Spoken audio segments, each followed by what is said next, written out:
Hello guys, আসসালামু আলাইকুম। জাফর আবুদের ব্লগে সবাইকে স্বাগতম।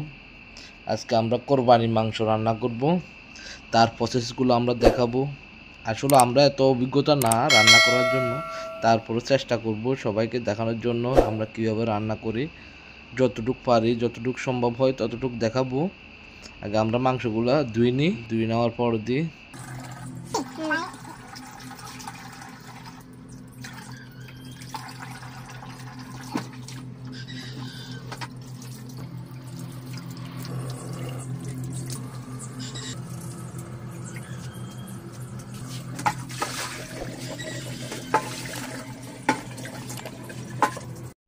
দর্শক, আসলে আমরা এখন 4 কেজি মাংসের জন্য এত বড় 2টা পেঁয়াজ আমরা দিব।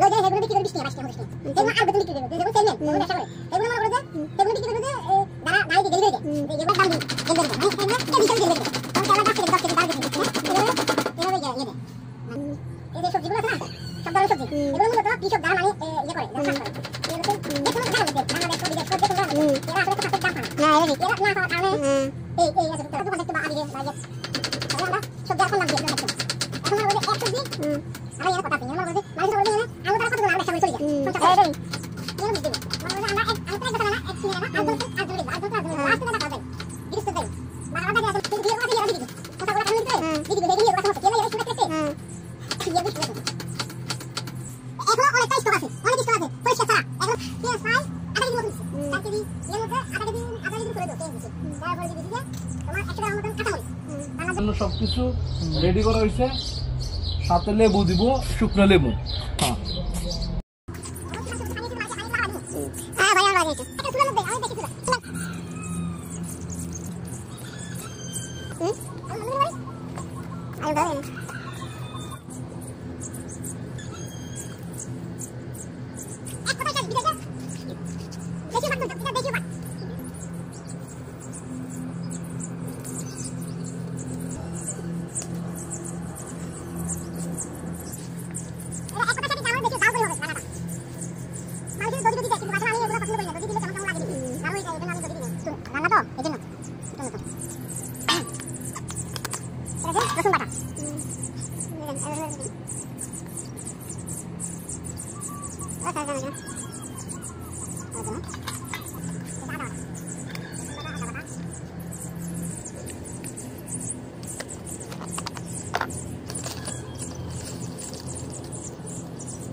আমাদের সব কিছু তৈরি করা শেষ। এখন আমরা চুলার মধ্যে বসা দিলাম, রান্না হয়ে যাবে ইনশাআল্লাহ। দোয়া করবেন।